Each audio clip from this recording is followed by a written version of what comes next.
మసాలా వడ కోసం ముందుగా కరివేపాకు, కొత్తిమీర, ఆనియన్స్, కొంచెం పుదీనా అన్నీ తరిగి కడిగి పెట్టుకోవాలి.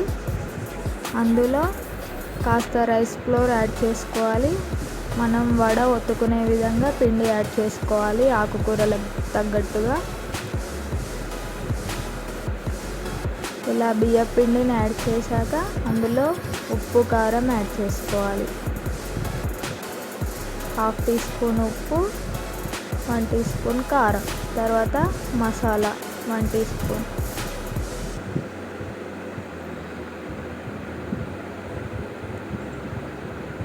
ఇలా ఒకసారి మిక్స్ చేశాక కొంచెం కొంచెం వాటర్ వేసుకుంటూ కలుపుకోవాలి.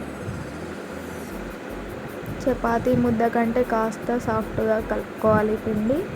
తర్వాత ఆయిల్ హీట్ చేసుకొని చిన్న చిన్న వడల్లా ఒత్తుకోవాలి. చేతికి నీళ్లు అంటించుకుంటూ వేసుకుంటే ఈజీగా ఉంటుంది.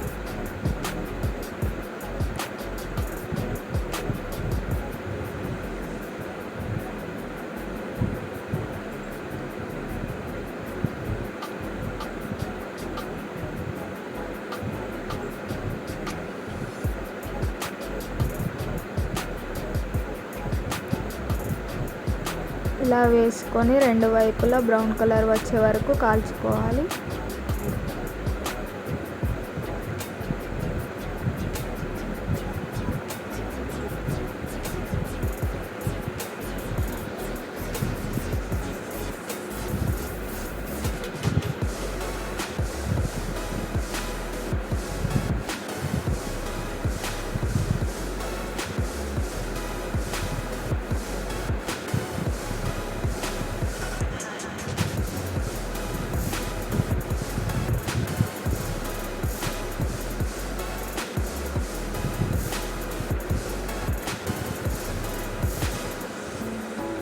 ఇలా వేగాక మసాలా చల్లుకొని ఆనియన్స్తో తింటే చాలా బాగుంటుంది.